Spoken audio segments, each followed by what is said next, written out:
Well, hello everyone. Carrie Beck here with How to Homeschool My Child.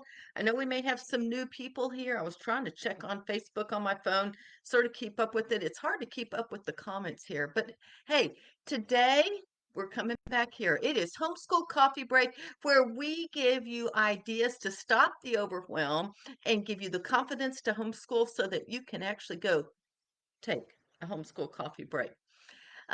Today we're talking about an elective that is near and dear to my heart. I will just tell you, this is something that actually, as a child, yes, as a child, probably 8 or 9 years old, I was doing this. So you may have a child that wants to do this too. You may have a teenager, or maybe you're here to listen and find out more about it for yourself. Oh, check on face. Maybe yes, we get echoes sometimes. There we go. Hello, Cherry. I was trying to get to the video that's going on. What we want to talk about is how to start a family business this summer. Now, that didn't mean I'm going to give you every detail you've ever needed to know. Oh my God. Excuse me. Oh my goodness. I love these glasses, but I dropped them on the way to a coffee shop on a sidewalk and it cracked. And so one of the pieces comes out. Okay, so this is all about starting a business. I love this. I think it's awesome. As a child, I remember going door to door and selling things. There was this catalog called Current Stationery, and I would go door to door and sell it to my neighbors. And you could buy like 12 cards for $1 back then. Now you're lucky to get one card for $1, unless you go to Dollar Tree. But then, you know, just as I got older, I always had an entrepreneurial spirit. I married someone who has an entrepreneurial spirit. And so we continued to have our own business. In fact, Steve started his own business back in 1985. It was a remodeling, contracting business. Then he came online when we needed to move from Texas to Idaho. And then came back a few years later, he went back into the remodeling business. I would love for you to answer this question, whether you are listening to the live or the replay or podcast. You are here for a reason. Are you here to find out for yourself how you could help pay the bills or how you could have a side hustle at home while you're also homeschooling? Is it for you mostly? Or is it for a teenager that is very interested and has some ideas on how to start a business, but you're not quite really sure if this is going to work? Or maybe it's your whole family wants to start a business and do this together. Please leave a comment wherever you are listening to this, and I would just love to hear where we are in this journey. So, what I want to talk to you today about is sort of brainstorming your idea. Tomorrow, on Tuesday, July 11th, I'm going to be talking about strategies and things you can do to make money online. And I believe there's a link wherever you're watching this to be able to go and sign up for that. It's a free class, 5 ways to make money online. If you're listening to this after I've done that live, there may be the possibility that you can watch a replay. The replay is usually up for about a week, week and a half. It just sort of depends. So that would be something to consider. But I would encourage you to go sign up. That will really dig into details about making money online. Today I'm talking about just businesses in general because you have to understand there are a lot of different kinds of businesses. But let's start with just a brainstorming activity for you, for your teenager, for your family. You could do this as a family. What I would like for you to do is get just a piece of paper and write down at least 10 ideas that you would think, oh, I would love to do that kind of business. Write them down. Now, you may not have time at this very moment, but brainstorm. And this may be an exercise that you do for 2 or 3 days because you never know you're going to get some ideas. I know I write better if I write over time than just instantly and having to publish something. So come up with at least 10 ideas. So there's step number one for you, your teen, or your family. Number two, can't even count. Number two is circle the ones that you or someone in your family or your teenager has some sort of expertise. Whatever that is, if you're a tech person, maybe going online is something you could do. Maybe I have a girl in one of our masterminds that quilts. That is her expertise, and she is building a business on teaching others how to quilt and making patterns out of that. So she has expertise in that. So circle the ones you have expertise. Number two, square the ones that you have a passion for, things that you truly want to serve other people with. So 10 ideas, circle the ones that you have expertise on, and then square the ones that you have passion for. And then I would set it aside for a day or two, and then I would come back to it and rethink, are those answers true about you or about your teenager or about your family? If you're working with your teenager, I would sit down and talk with them. If you're working as a family, let's have a family meeting. So now you've got some ideas. If any of those ideas have a circle and a square around them, those are the ones you need to start with. What are you going to do with those ideas? You're going to start researching. And it's so easy now because we have the internet. Back when we taught this and video, like in the 1990s and 2000s, we didn't have the internet as well, but you can go online and actually research these. So what you want to do is look to see, first of all, don't think, oh, there's no competition. That's where I need to go.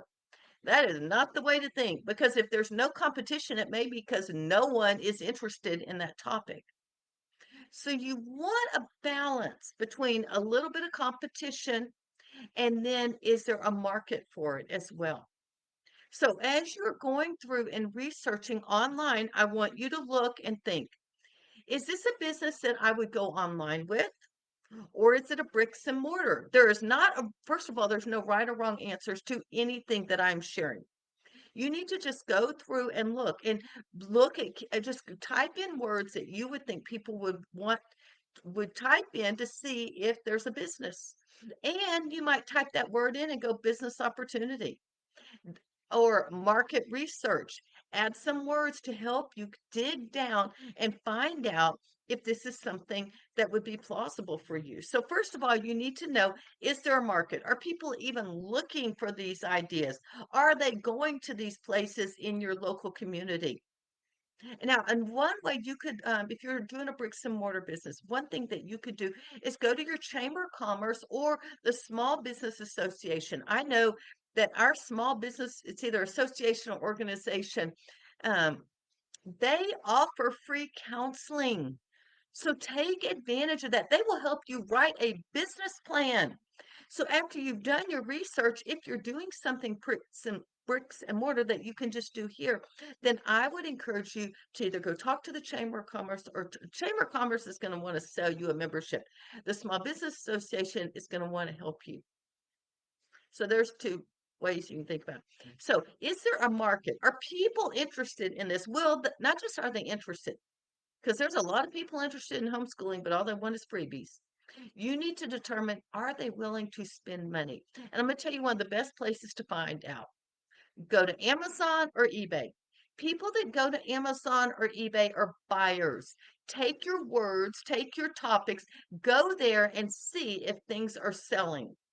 Now, if you find a book in Amazon that is like 3 billion, that may not be the right topic.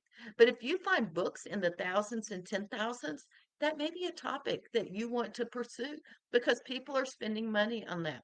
So is there a market? Is there competition?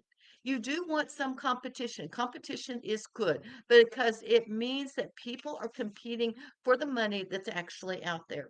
And then after that, you need to think, okay, I've narrowed it down. What will I sell? And how will I sell it? Will I set up a store here in town? Or will I set up a shop online? Or will I set up a blog or a podcast and I make money off the advertising? Now, that's very difficult, but that is a possibility as well. So you need to get creative and think about this. Now, I want to tell you too, Steve, my husband, did this with Hunter when he was about 8 or 10 years old. Hunter's always had ideas about it. You can go listen to some of our past interviews.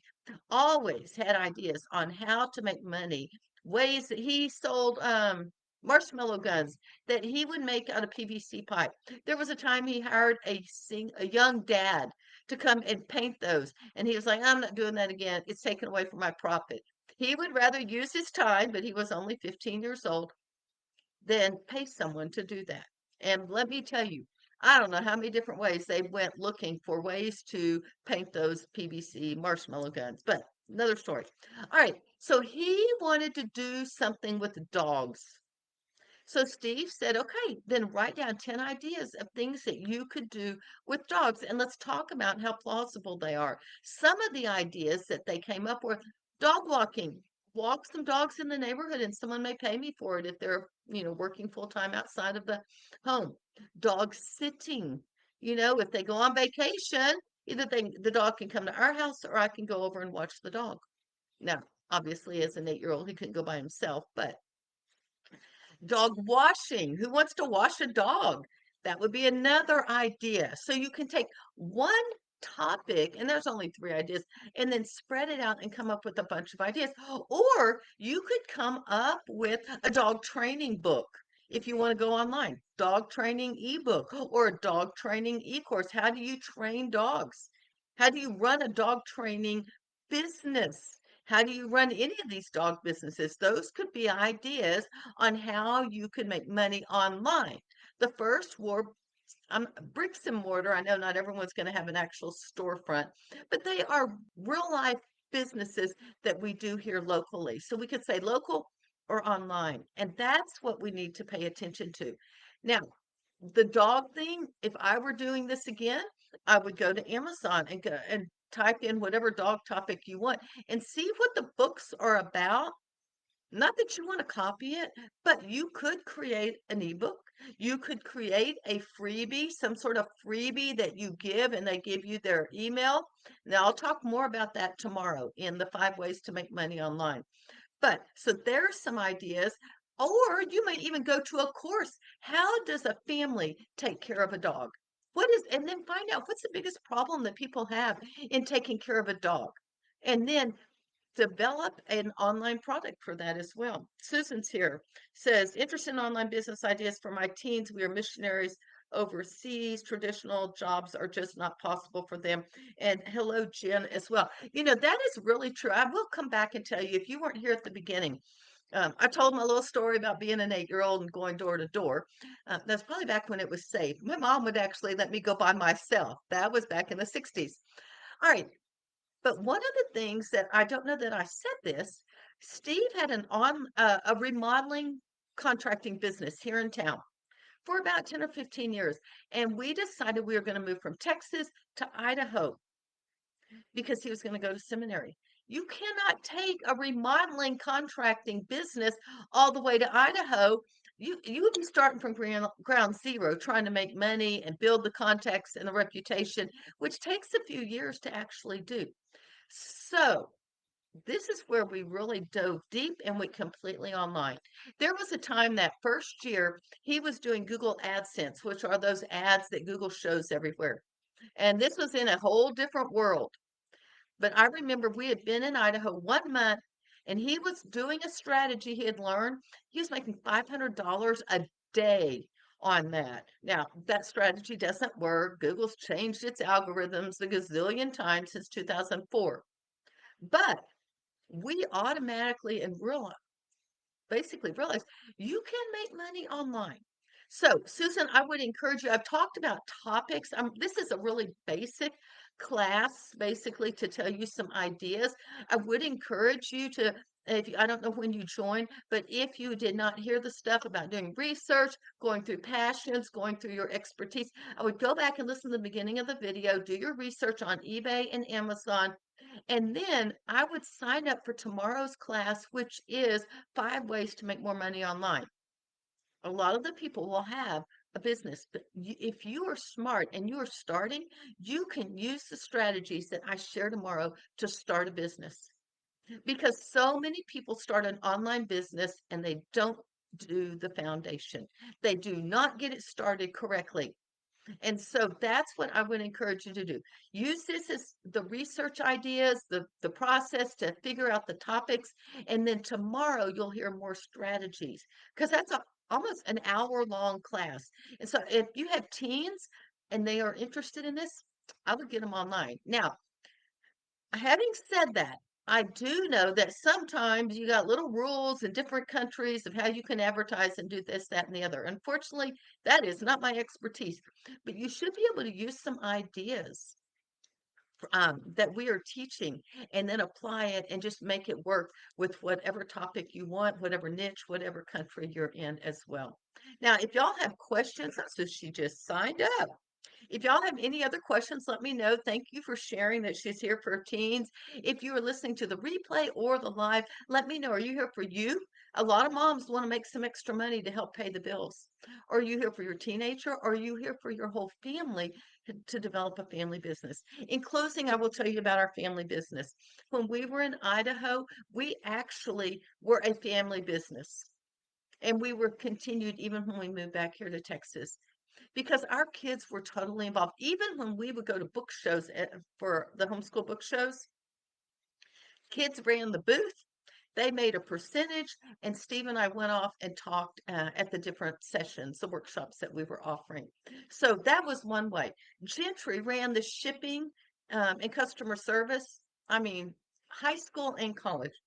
Ashley helped us with our travel plan. She was a liaison. She would actually do a lot. It's not really customer service, but she actually had her own online business, and then she would help us with a lot of the other type of activities. Hunter played sports until he graduated from high school, and then Gentry was leaving, and then he took over the shipping and the accounting, the bookkeeping, and the customer service, the email as well. They've all worked in our business. They all know how an online business works. They're not running one, but they know how to do it if they ever need to.